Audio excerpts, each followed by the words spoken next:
Hey guys, welcome to Motoroids. My name is Vipul and today we have with us the all new Tata Tigor EV.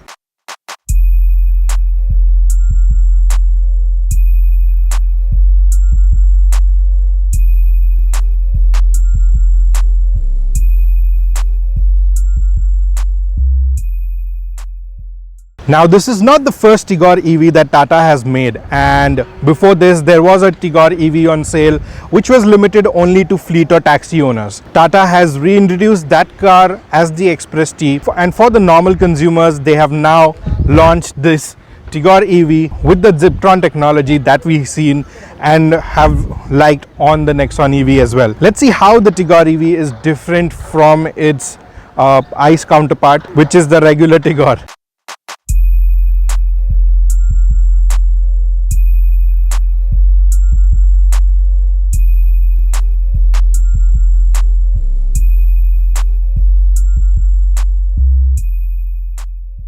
Starting on the front, the design elements are the same. I mean, the shape, the body, the chassis, everything is same. Like the petrol Tigor, there's nothing different. However, obviously the engine is not inside here. There's no engine. There is a motor here and the battery is at the base of the car. Now starting at the front, on the headlights, we have these nice beautiful swept back headlights with projector headlamps, which are halogen, by the way. They are not LED.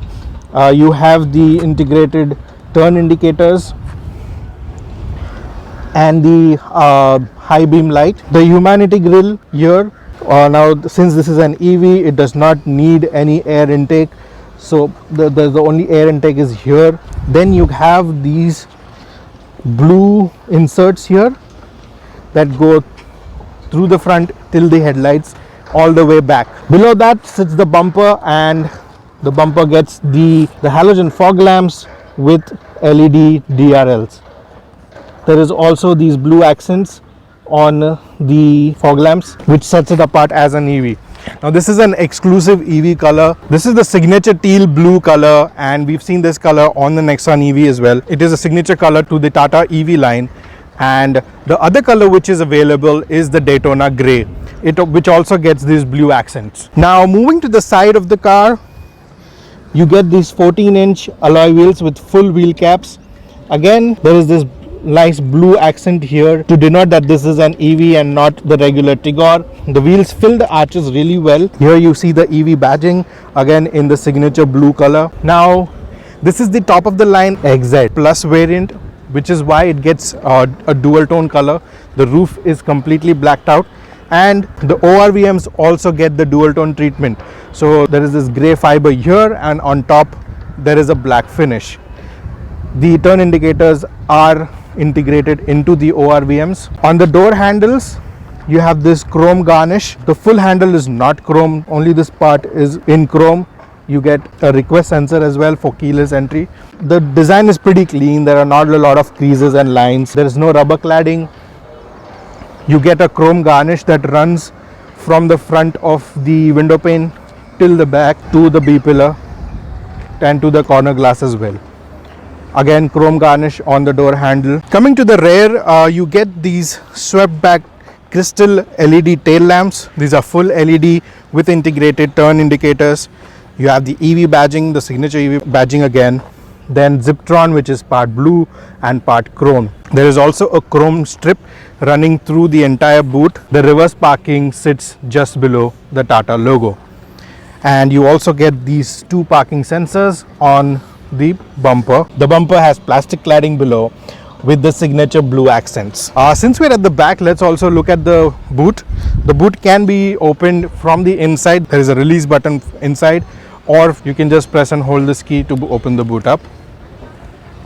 So you get a 316 liter boot, which is mostly occupied by the spare wheel. Now if you're wondering why the spare wheel is here, it's just simply because the battery is under this here and there is no space to place the spare wheel there. So you get the spare wheel. There is also this portable charging cable that you can use with a regular 15 watt power outlet. It's a nice carry bag with it. It can be carried in your boot. The boot space too has seen a drop from 417 liters to 316. That is thanks to the spare wheel that is now being mounted in the boot to make some space for the battery. You also get this high stop lamp, which is full LED. On the dual tone version, you will get a shark fin antenna finished in piano black. The car has the same dimensions like the petrol Tigor and a 2450mm wheelbase along with a 172mm unladen ground clearance. However, the overall weight of the car has gone up by about 250 kilograms thanks to the added weight of the batteries. So that's how the car looks from the outside. Personally, I think it really looks nice in this blue color, and we haven't seen the Daytona Grey in person, but yes, would really like to see how that is. Now let's get into the car. Before we get in the car, let's talk about the key and the remote. So you get on the top of the line XZ Plus, you get this kind of a remote with the unlock lock button. This is to activate your follow me headlamps and open the boot. So since you have keyless entry, you can simply put the key in your pocket, press the request sensor and open the door.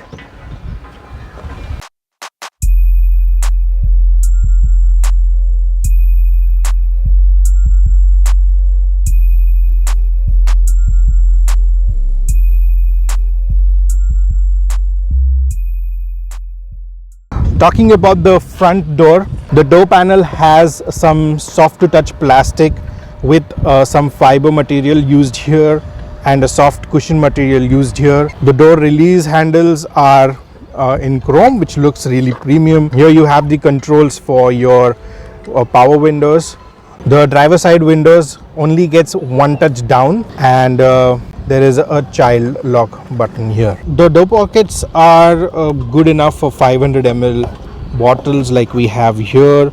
If you have a flattish 1 liter bottle, that should also fit fine. So the top of the line XZ Plus get 4 speakers and 4 tweeters. The lower variants will get 4 speakers and only 2 tweeters. Now talking about the driver seat, it's pretty nice. Although I would have preferred some more cushioning and some more bolstering. Okay, because if you can see, I'm a little wide and seat backs are not wide enough.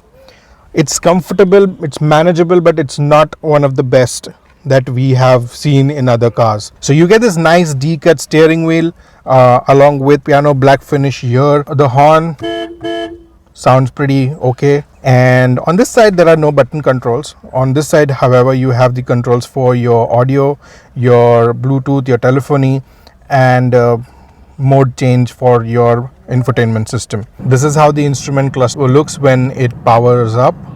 And here you have the battery indicator, so the range, it shows how much battery you have left. Then you have a meter here which gives you regen, which shows how much regen is getting generated or while you slow down. There is a clock. This shows the power consumption. Like here it shows 134 watt-hour per kilometer. So that's the power that is required for the car to run for a kilometer. And then you have your trip meters. You can use this button to change your odo. You can also see the temperature. And you have the speedo, of course. This also shows what mode you are in. Right now the car is on and you can't really hear the engine. So you have to wait for this ready light to light up. Now you can change the modes. So you can go into drive or economy mode and sports mode. Or if you want to go reverse, you go to reverse. The controller to change your modes is the rotary dial like you get in the Nexon EV, which is really nice and very easy to use. So there is no lever that you need to push around. You can just go into whatever mode you want by just rotating this dial. Here you have the controls for your aircon. Now this is like a missed opportunity by Tata. They could have placed a small little screen that gives you the readout for the aircon, the temperature, the fan speed and everything. However, all that is there on the infotainment system, but this looks like a wasted space and it really looks like there should have been a screen here. Here you have controls for your parking lights, to lock the car while you're charging it, and to lock and unlock the doors. And here again, boot release button. You get a 7-inch Harman infotainment system, which is touchscreen, and it's pretty intuitive, and the touchscreen touch response is also very nice. We will also connect it to the IRA Connect app. It also gives you the temperature readout, the AC readout over here, and yeah, these are the apps that you get with it. Mind you, if you put the car off, the infotainment system still remains on, so you need to turn it off while getting out of the car manually. Talking about the dashboard, this is hard plastic, does not feel very premium, though it does have some texture to it. I love the way these aircon vents get these nice blue accents. There is some chrome garnishing here which gives it a premium look.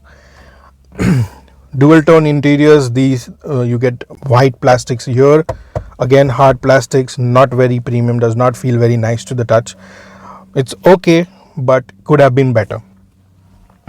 And yeah, this is similar to the Tata Nexon EV as well. You get this a similar upholstery there. The glove box is cooled, and there is decent amount of space to hold your documents, beverages like so, and you can keep them cooled while you're on a longer journey. You also have some space to keep your documents and stuff. Here you have the controls for the ORVM, so it can be internally adjusted. On the dash you get some space to hold some items. You can place your phone here. In terms of practicality, there is a cubby hole here where you can place your phone or your wallet.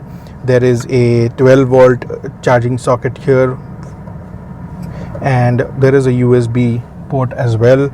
Here you have a slot wherein you can install a aux connector. 2 cup holders, or maybe 3 if there is a small one, and this is where you can place the key, your handbrake, another cup holder or a cubby hole for the back passengers. I really miss the handrest, so like while I was driving, we have this habit of placing the hand on the handrest, but it's not there on this car, which for a 13 lakh rupee car I think Tata should not have omitted. They should have had a handrest over here. So that's all about the front seat. There's nothing much different in the front passenger seat. Okay, talking about the driver's seat, the driver's seat is adjustable for height as well, and the steering wheel is adjustable for height but not for reach. The instrument console also gets this nice blue accent. Now let's hop onto the back seat and let's see how the seats at the back are.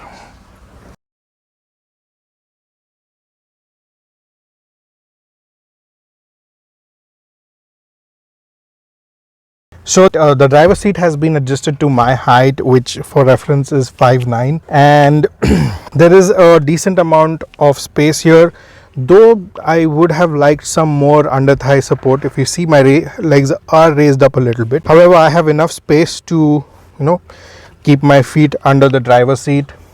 You get the same chrome finished door release handles. This is the door lock and controls for the power windows.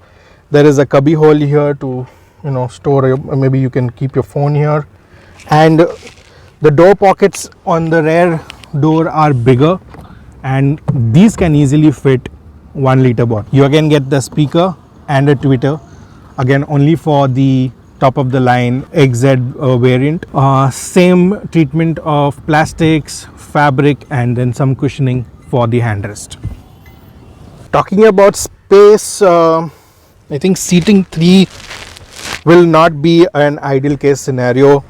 It's best suited for 4 adults and maybe a child.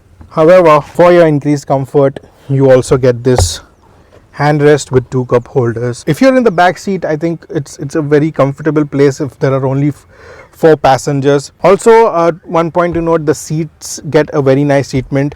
Unlike the Nexon, which has white seats and they are very prone to getting mucky, dirty, catching dust, These seats are also fabric, but they are black in color, which I think should be easier to maintain and clean. They get this nice blue stitching, like the accents that the car has all over, and the signature Tata tri-arrow is all over the seat.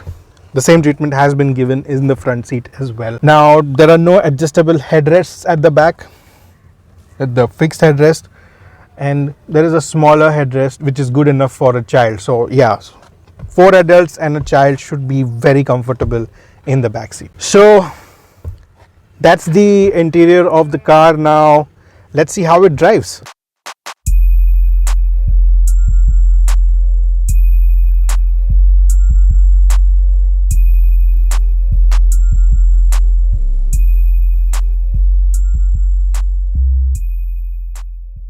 So we've driven the car for about 250 kilometers, spent a whole day with it. We did some highway runs. We also drove the car around in the city in stop and go traffic. And I must say it's a pretty fun car to drive. Not only that, it's a very good practical car because since it's an automatic, there is absolutely no fatigue. You want to take it out for a highway run, you can do that, put it in the sports mode, and you can, just gun for 120 kilometers per hour. Obviously, it won't go beyond that, but then there are actually no limits to how fast an EV can go unless the OEMs, build a speed cut into it, because the torque that is available and is generated is available at this word go. You just tap the feet, to just place your foot on the accelerator and the car will just go. So having said that, talking about the Tigor EV in specific, it is a pretty good car to drive in the city. Obviously, in stop and go traffic, you're going to get better range in traffic situations, unlike an petrol or diesel car. And also the car has enough power to keep you going. Nowhere during our 250 kilometers did we feel that the car lacked power. Okay, only one thing that I would like to say is if you're driving in the sports mode and you slot the car into drive mode again, what happens is you feel like something is tugging you back, and like something is holding the car back, and the car wants to go but something is pulling it back. That's the feeling that I got, which means that's the amount of power that is available in sports mode. Talking about the other experiences, the infotainment system, everything is very easily accessible. Everything falls to hand very easily. The mode selector, the AC controls, the infotainment screen. Only thing missing is the jog dials for your station selection and your volume control. I miss that a lot. Tata has done away with the jog dials in the Nexon as well as the Tigor, and maybe it's an attempt at cost cutting, but the convenience that a jog dial offers is far more than having to find the buttons here, because the space here is very small. Finding the button here is a little difficult while you're driving. When you're focused on driving, you just have to get your eyes off, find the button, or you have to control your volume from the screen itself. And if you have a co-passenger who's going to control it for you, then it's fine. Otherwise, you have to take your eyes off driving and then use the controls with the infotainment system. In terms of ride and handling, the ride is really good. Even in city conditions on uneven roads, it's pretty good, and the suspension is tad bit stiff, but it only works in its favor when it's on the highway. You won't be bounced a lot when you're on the highway on undulations. Even in the city, it glides over rough patches very easily. The suspension is very nice. In terms of taking the car onto bends and twisties, the car has EBD, and it has cornering stability control, which gives you the confidence to throw the car a couple of corners, and it's only going to be fun. When we even drove the car in the ghats, going down the twisties was amazing, as in I was literally having fun while I was driving. Now, Tata has equipped the Tigor EV with a 55 kilowatt electric drivetrain, which produces 74.7 PS of power and 170 Newton meters of torque. Powering the motor is a 26 kilowatt hour high energy density lithium ion battery pack. And this battery has a claimed range of 306 kilometers. However, in a real life test, we found out that you can get about 210 to 225 kilometers of a range on a single charge very easily, both in city and highway conditions. The car can do 0 to 60 km per hour in just 5.7 seconds, and this was pretty close in our testing as well. We also did a 0 to 100 run wherein the car touched the 100 kmph mark in under 12 seconds. We also tested the car for its top speed and found out that the car tops off at 121 km per hour. Of course, the car is capable of doing more than that, but however, in order to get maximum range and for the safety of the passengers, Tata has put a speed limiter and you cannot accelerate beyond 121 kilometers per hour. Personally, I think 121 kilometers per hour for the car of this size is pretty fine. The best part is that the car is able to that speed very easily. Now, while we are at that point, let's talk about safety. When it comes to safety, we know that Tata leaves stones unturned. Like the petrol Tigor, the Tigor EV also has been crash tested and has scored a 4-star global NCAP rating. The car also gets 2 airbags, ABS and EBD as standard, along with cornering stability control, which means that you will have enough confidence to put this car into corners very easily and you can come out of the corners very fast, very easily. The petrol Tigor gets 170 Newton meters of torque. However, this one gets 170 Newton meters of torque. So acceleration is very easy and the torque is at your disposal right when you set your foot on the pedal. You should check out the vlog video that we have. We'll put the link in the I notification and in the description as well. So you can check that video out for a complete range test. Well, to conclude, overall, Tata has put together a very good package in the form of the Tigor EV. We wish that it would have been priced maybe 50 to 70,000 lesser than it has been priced. The top end dual tone Tigor EV will cost you around 13.15 lakhs, which is very much closer to the Nexon EV. And in the form of the Nexon EV, not only are you getting a bigger car, you're getting a spacious car, and not to mention it's an SUV, and SUVs are what people are aspiring to have. So personally, I feel that there should have been a bigger gap between the top end Tigor and the entry level Nexon EV. So maybe by say 50 or 70,000 more, and it would have been a really good package. Having said that, it's not a bad deal at all, because the amount of savings you're going to have in terms of fuel and in terms of your maintenance, it's going to be humongous. Talking about price, the Tigor EV is available in 4 variants. The base variant is the XE that starts at 11.99 lakh. Then you have the XM. Then you have the mid variant, that is the XM, which will cost you 12.49 lakhs. Then you have the XZ Plus, which is the top end variant at 12.99 lakh, and you can get an optional dual tone, which is the XZ Plus dual tone with a piano black roof for an extra 15,000 rupees, bringing the price to 13.14 lakh ex-showroom. The differences in the features will appear on your screen now. If you're someone who uses the car mostly in the cities for your office commutes and do highway runs sometimes, maybe once or twice a month on the weekends or for your vacations, this is a pretty good car for you.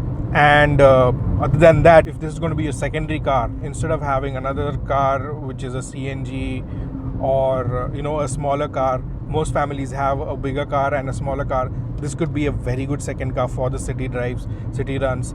And it's not that you can't do any long journeys on this. If you plan your trips well, if you plan your trips in such a way that you're taking breaks after 150, 180 kilometers, and then you can top up the battery, you can still do your long journeys as well.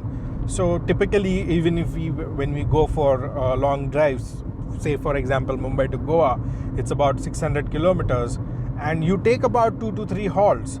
It's the same thing with this car as well. Whenever you take your halts, You just need to make sure that you're taking your halt where a fast charging station is available. And if you're planning your trips well, you can easily do the long journeys as well. The case of range anxiety, yes, it is there. Now, even when we were coming back from Pune, we were a little anxious if we will reach the destination on time or no, but we did. And yes, so like, it's not that you getting stranded when the battery is completely drained off are pretty less. However, to tackle that, Tata also gives you 3 years roadside assistance, wherein if your battery, suppose your battery does drain out, there will be a service vehicle which will come to your location, charge the battery, top up the battery for you, and then take you to the nearest charging station to get the battery fully charged. So Tata has got you covered for that as well. And 8 years and 1,60,000 kilometers warranty on the battery and the motor is something good. It goes to say how much Tata is banking on the technology that they have developed. Having said that, thank you so much for watching this video. I hope you found value in the video. All your questions about the Tigor EV were answered. We were able to answer all of those questions and your doubts. And if you like the video, hit the like button. Subscribe to Motoroids if you have not already, and do press the bell icon to get notified whenever our videos come out. Also follow us on Instagram for latest news and updates in the automotive industry. Well, this is Vipul signing off. We will see you in the next video. Until then, rev hard, rev free, drive safe. Bye bye.